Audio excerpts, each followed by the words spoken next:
Welcome to Micka on Influence, your go-to podcast for bold conversations and impactful insight into influencer marketing, content creation, and the ever-growing creator economy. Every week, we are diving deep into real stories, smart strategies, and game-changing moves shaping this dynamic space. From top creators to brand strategists, CMOs to media planners, we bring you raw, actionable insight straight from the front lines. This is where influence meets intention. Let's get into it. Welcome back to Micka on Influence. It's the podcast that's going to explore influencer, marketing, and media all in one. So if those are fields that you are interested in, you've come to the right place. Please don't forget to like, follow, and subscribe to our channel on YouTube. Now, joining me is a very incredible guest this evening, or this afternoon rather. His name is Bongani Chinkanda. Welcome, Bongani. Thanks for having me, Micka. How is Cape Town? Cape Town is a bit cloudy today, which is much needed. I feel like we are all done with the heat and we are ready for some winter. Yeah, everything's good my side. How are you doing? I'm great. Joburg is cold, so we're starting to prepare. I think winter's finally here. But all in all, Yeah, good. The soccer season for us is over, so we get to rest a bit and waiting for the lovely. rugby season to also wrap up. But otherwise, all good. Woohoo! Oh, great. Now Yeah. you are the managing director at Openfield Marketing. How did you start this career? Take me way, way back when you decided this is the field I want to work in. Yeah, so, geez, how way back do I go? So I studied economics and law at Rhodes University, then landed a job in trade marketing and sales at Unilever in Durban. Yeah. Then got married, and my wife wanted to move to Johannesburg because she's from here. Then went through different FMCG companies, so Kimberly Clark, um, Mm, Kraft Foods, and BP. And then after that, yeah. I started my own promotions and advertising agency called Zua Media. We did work for South African breweries, we did work for Vodacom, and also out on the continent, we did some work in Kenya, Mozambique, Malawi mostly. And Wow. then in 2015, that business folded. That's a story for another day where you can talk about business failure if you have me back. But that's not the story for today. And then I worked through a couple of other agencies. And then Hmm. my last gig before I joined here was I was a managing director, founder of an experiential agency called Bravado, part of the Brave Group. And then last Wow. year in December, the chairman of Openfield reached out to me. They were looking for a managing director. I looked at sponsorships, which seemed like the next step for my career. So I got the job. So I've been here since Feb. So I'm still quite a newbie in this industry from a sponsorship perspective, but I'm a brand experience, experiential marketing veteran, if I can call it. Wow. That's incredible. I just want to sound like someone that is very dynamic, very innovative, and you've worked across a bunch of fields and with so many different brands. What makes Yeah. influencer from your perspective, right? Well, the influencer economy has exploded in Africa in recent years. So, what makes it such a powerful tool for brands?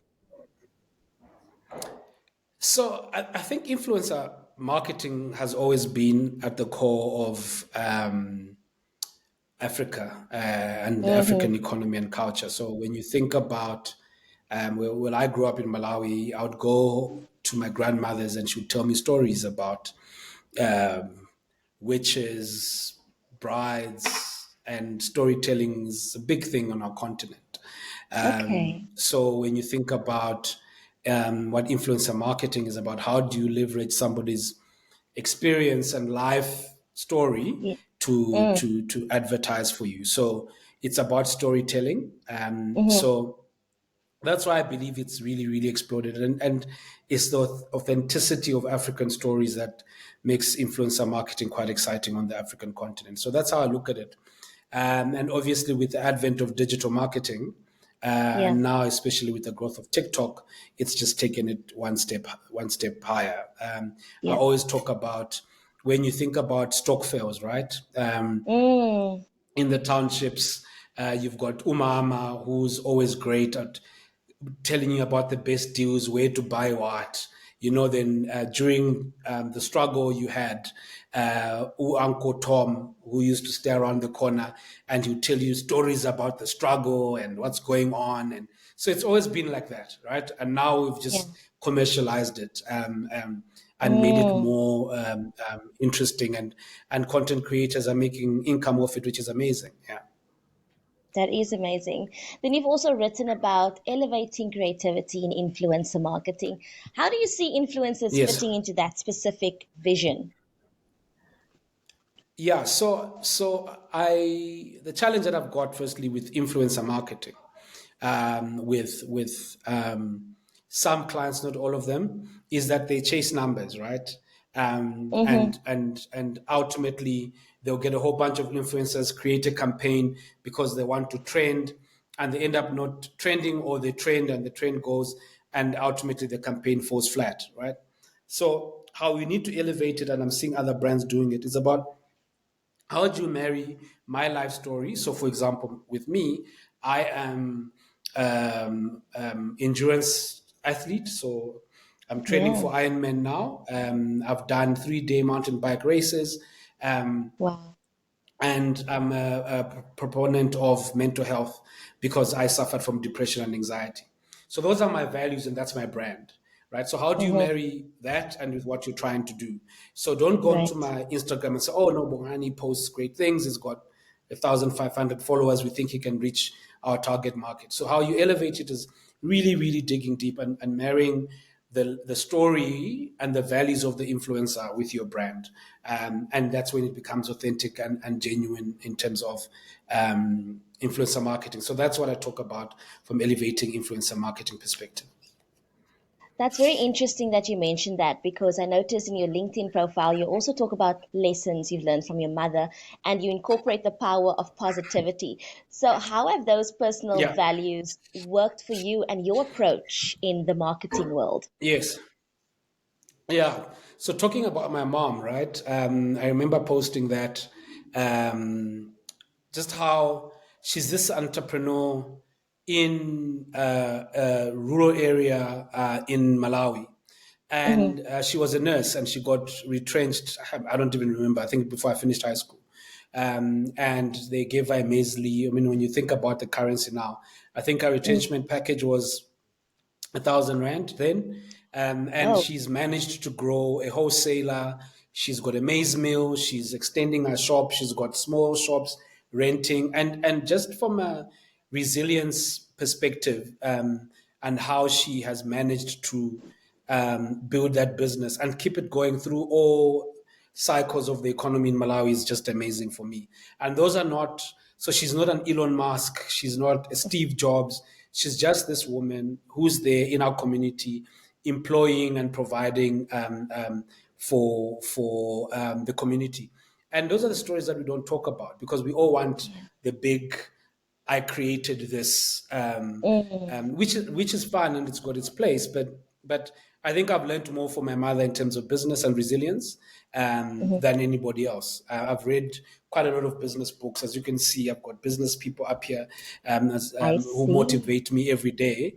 But the first person I speak to every morning on my way to work is my mother. She'll ask me how the business Oh, is. I ask her how her business is. Um, and she encourages me to work hard and be honest, and yeah, that's kept me going. that's beautiful. Please mention one or two quotes that your mom tells you often that stays with you throughout the day and through all of these campaigns. Yeah. So she's a praying woman, and I remember Mm. when my business failed and I was in trouble, she told me that I'll be the head and not the tail. And when I Wow. got this job, I phoned her. I'm like, "Oh, I'm not the tail. I'm the head. I'm the managing director of the business." And she thought that was cute. So she's a praying woman. But I think for me, it's just about being honest, being having integrity, putting people first, Yeah. and everything follows. So putting my shareholders' interests first, putting my exco first, putting our employees first and our clients first, because they're human first before they anything else. And Mm. ultimately, I have seen success in a couple of businesses that I've run. So those are the two quotes that my mother always reminds me almost every other day when we do our early morning phone calls. Beautiful. She sounds like an incredible woman, and she's really raised an She is. incredible head and not tail. So, well Yes, done to yeah, yeah. her. All Uh, right, so let's get back to the influencing campaign. What have you worked on that yes. really stood out to you, and what do you think made it so effective?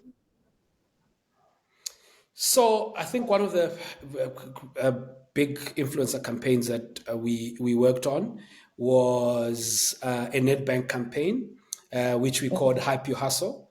It was just about targeting youth in townships and educating them about your hustle, being an Mm, entrepreneur, what lessons. And the good thing is that we took entrepreneurs from those communities to tell their story rather than bring somebody over. And it performed quite well. And we had yeah.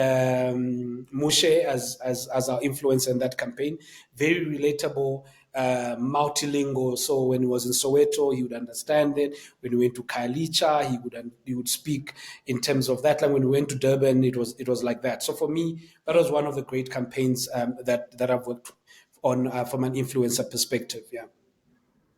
And you said that what made it effective was basically him being able to relate to so many people in their language when I, when they're going to yeah. different places. It was about localizing the experience and the conversation, right?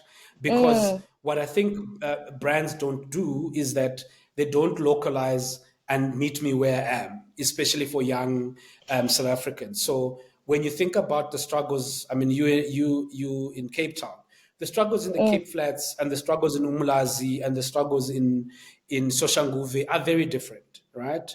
When you mm. think about Cape Town, it's about just trying to survive gangsterism in the Cape Flats, trying to find employment. In Durban, it's very different. In Soshanguve is very different. Yes, we're all South Africans, but how do you then get influencers and brand ambassadors to relate at that on the ground level? And I think that's what's important.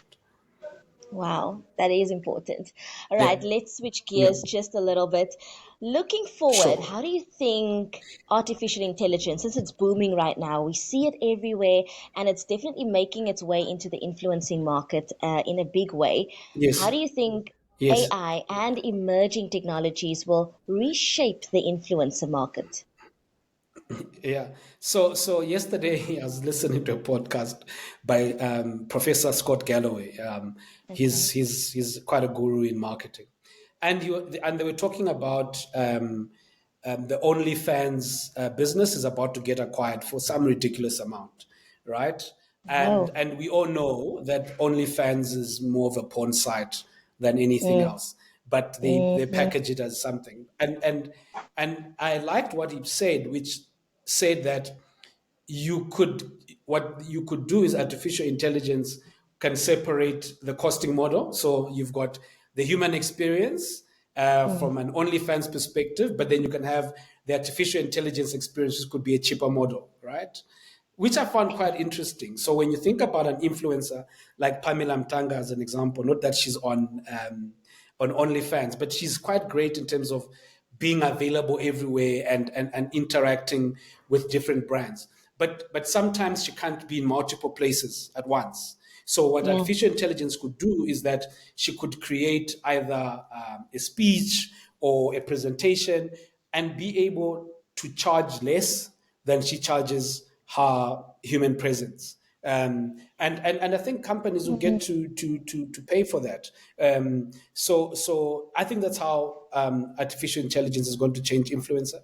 I think the other thing what artificial intelligence will help influencers is to measure impact for the Yeah. campaign. So influencers using artificial intelligence to their advantage will be able to say, listen, you paid me 100,000 rand. I created 3 posts. This is the Mm, reach, and be able to show value to the brands and partners.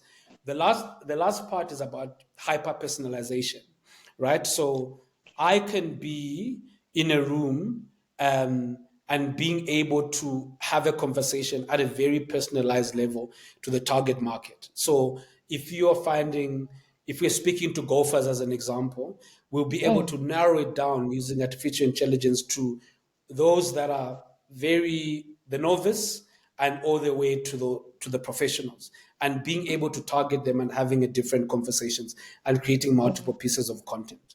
So that's how I think artificial intelligence is going to change the influencer market. But I guess at the same time, it's how those influencers get to use those tools, because those tools are available for multiple people. Hey marketers, got your coffee ready? Good, because Webfluential will make your influencer marketing activity much easier.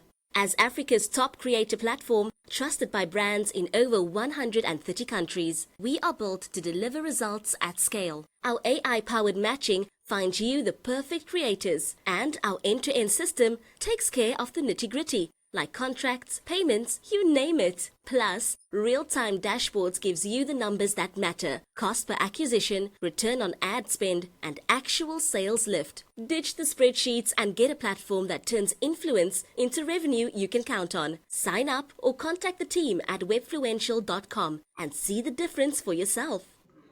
Yeah, very interesting take you have there, Bongani. All right, Mm. let's break away from the traditional questions just a little bit. I want to ask you some fun Yes. questions, right? Now, you've lived and Oh, worked in Malawi. What part of, yes. and wait, so Malawi, Zimbabwe, and South Africa, that's three. That's a lot. Yes. Um, what part of each country's culture influences your work today? So, because I was born and raised in Malawi, so my earlier parts, because I left Malawi for Zimbabwe in high school at Mm-hmm, about 15. So from just a work ethic and resilience perspective, I think that's where Malawi comes in, because I mm, know how tough being in an economy in Malawi can be, and just mm, seeing people having multiple incomes, substances, farming, having different hustles, going for things, being able to fail and start again. Those are the things that I saw inculcated in me at a young age. mm, Then was going to school in Harare. Being in boarding taught me about not being late. I'm rarely late for meetings. mm-hmm. Like really, like if I'm late, it's definitely not my fault. It's because either there was traffic, and I'm always 10 minutes before. My Yeah. second son was actually joking about it.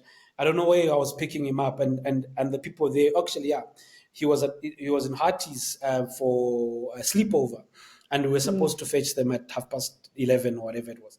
And he told his host that my dad would be here probably at 11 o'clock, and mm, I was there at 11 o'clock, and he wasn't ready. So that's how Zim influenced me.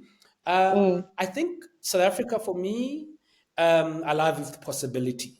That's my theme. mm, I've run businesses, failed, started others, succeeded, ended up in industries that I would never have thought. I've been in rooms that I would never have thought ever I'd be in my life. I mean, in the past week, I've met the Bafana captain in a different environment, and then I've met the cricket captain in a different environment.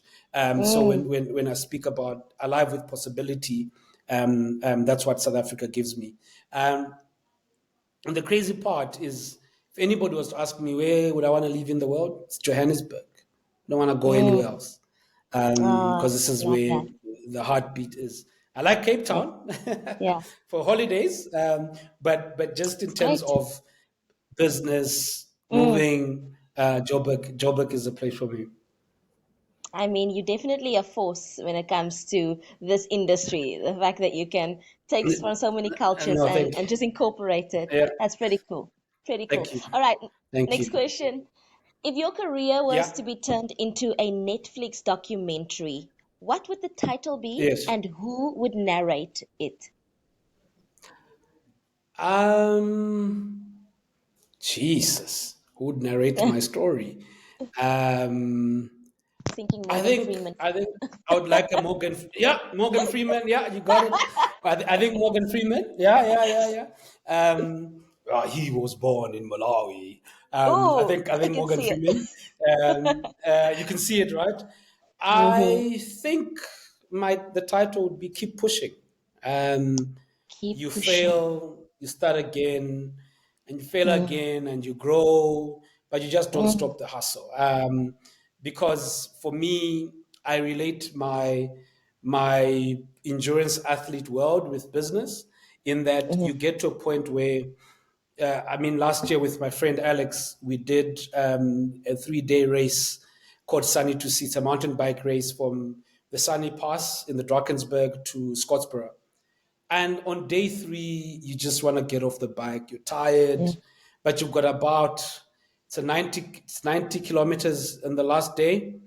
And if you Sure. don't keep pushing, you're not going to finish, right? Mm, And it's on your third day. All you just want to do is go home, but you just keep pushing. You just keep at it. And it's the nice. same thing with business. You just keep at it. You just keep pushing, and you I get there. like I like that. I feel like that's one of the things you tell yourself when you're close to just giving up and you don't want to do it and you just like keep pushing. Keep pushing, Bongani. Wow. 100%, 100%, 100%. I actually say it to myself, yeah, yeah, when it's hard. All right. Last fun question is if the future of Yeah. marketing in Africa was a playlist, what three songs would be on it? Oh my God. Uh, I'm getting dun, those dun, creative dun, dun, juices dun, dun, flowing. dun, dun. Yeah. Dun, dun, dun, dun, dun, dun, dun, dun. So I think Johnny Clegg would be there. Okay. And then Davido, if Tavito. I think he just took Afro beats to the A. next level Yeah. with if and then I would say Oliver Mtukudzi from Zim. Yeah. There's a song that goes Todi Senzen, what shall we do? Tingadi Senzejan. I think it just Mm. brings that Africa spirit, and you Ah. keep going. And yeah, so for me, it's those Johnny Clegg, Davido, and Oliver Mtukudzi would do it for me. Ah, awesome. I like that. That was a lot of fun, right? Yeah, Look, yeah, it let's get was, back it to the was, it was. questions. Cool, All cool, right. cool, cool, cool. What are the common mistakes in your experience that brands make when they dive into influencer marketing, and how can they avoid that?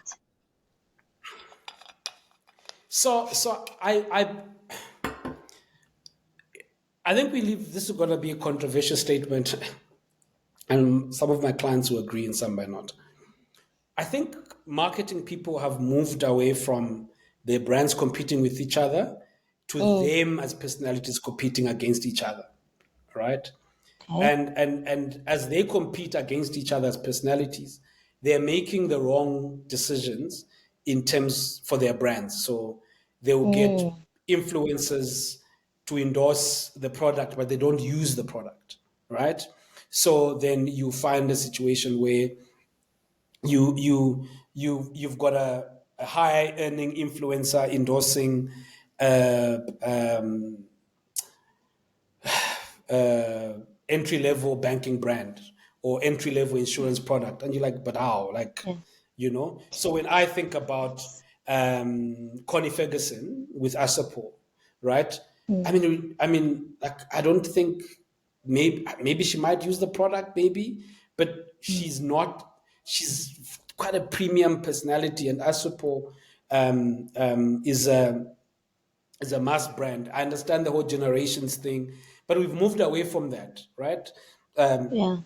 we need to tell stories of people that are leaving the product and understanding its frustrations, because as an influencer, I need to be able to relate. So if somebody meets with me to say, "Oh, I tried to claim my insurance or my funeral policy and they took long," and like influencers, like me, I just work here. I'm paid. Call the call Mm, center. You should be. Yeah, no, I experienced it. I went through it. I did this. So, for example, with me, I mean, I use Vodacom as my telco provider. If I was an influencer for them, I would be able to say, yeah, no, I have. As I was driving through Mamelodi, the network does drop. It's frustrating. It's this. And I think that's where brands need to get to. And the fact that we've got multiple content creators now, on multiple platforms, you can use them for different things. There's really, really no excuse to use one big famous actress or actor who's on a big Mm, show to endorse your product when you can find multiple macro influencers, micro influencers yeah. who can experience the brand with you and be authentic about it. Uh, that was a great answer, Yeah, Bongani. And it's also something I've noticed because cool. I often wonder, okay, but how is this person actually affiliated with a brand? Because it's giving, I was paid to do this. And that is exactly most of the time A what hundred happens. percent. So Yeah. so so you've got this person. I mean, the other day, I won't mention names here because I want them as my clients. But you've got high Mm, end shop influencers that fly to Dubai, shop Louis Vuitton mm, and Gucci, being invited to some get together of an entry level alcohol brand, and you're like, clearly in her spare time, she's not drinking your brand because she's yes. obviously at that level. So why don't you find students who have got a huge reach and are Mm, aspiring to get to that lifestyle you're selling, but these are the ones that are consuming your brand, right? yeah. And that's how I see it. I just want to also, add to that from a viewer's perspective, we know when people aren't actually affiliated with a brand. It's so obvious. It's so obvious that it's It's just being so done obvious. So strategically. So, like you mentioned, if it's 100%. a entry level alcohol business, right? Then of course Yes. your audience would be students, right? That is what, Yes. Yeah. 21, they varsity students, they like to party, and that's what they can afford because they're broke, they got no money. Yes. Yes. So that would make Yes. more sense. And I wish they would see that more 100%. and marry the two ideas because it's not it's not nothing. They they do, but goes Yeah, back to personality competition. So it's yeah. about I've got the biggest Okay. budget to pay for the most popular influencer, rather than what does my brand need to win me market share, right? And if you Yes. come from that, I mean, I've sat in meetings where I just shake my head and I'm like, this is not gonna work. Then the campaign results come out. Then we are all complaining. Then we didn't get this. I'm like, but the genesis was how you picked the people that were representing your brand. If you had gotten that part right, everything else would have added on. So then, what would your advice be to any brand that is starting into the influencer marketing and they want to make their mark? What would your biggest advice be for them? I would probably spend time with your agency, going Mm, through the platforms, TikTok, mm, Instagram, okay. following, stalking the influencers that you want, Mm, and that takes planning.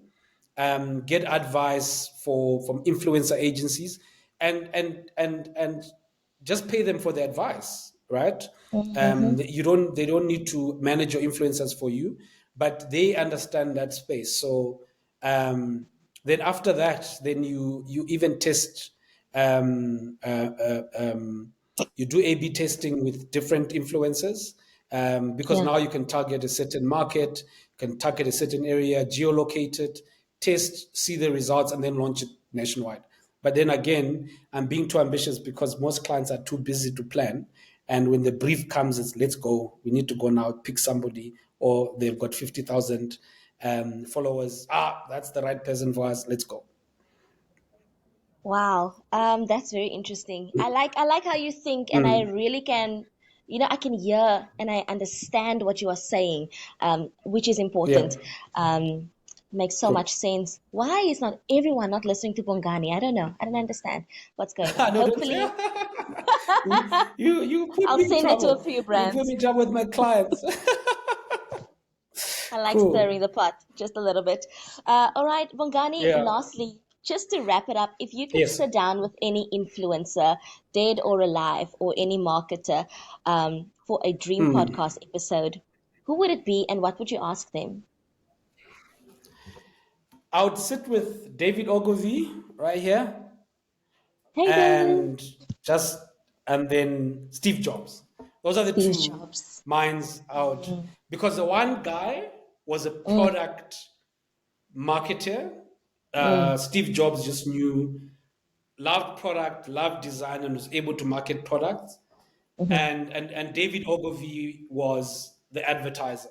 So when you think about it, if you imagine David Ogilvy and Steve Jobs Wow. advertising the iPhone now, oh my God, I think we'd all buy iPhones. So those are Yeah. the two guys that I would definitely have a podcast with. Yeah. Oh, wow.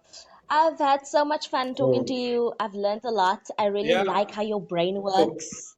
We have to Thank do this you. again sometime, Bongani. Always available. The next one, we can do one on sports marketing, and how Okay. sports is influencing spend. So there's a term now called experience-led marketing, which when you think about um, the stuff that Lego and LVMH are doing with the Formula One guys, that's a topic we Right. can spend an hour on. Yeah, Ah, yes. cool. It's a date. We will set it up. It's a Bongani date, Chinkanda, 100%. managing director at Openfield Marketing, and he really knows his stuff, as you could Yeah, clearly hear. And you at home, go like, subscribe, and follow on our social media platforms, especially on our YouTube channel. We want to hear you engage. Leave some comments. What are your thoughts, and how do you think what could be done differently in the influencer marketing? I'm so keen to hear that. But until next time, that's great. it for Micka on Influence. Bye. Bye. Cheers.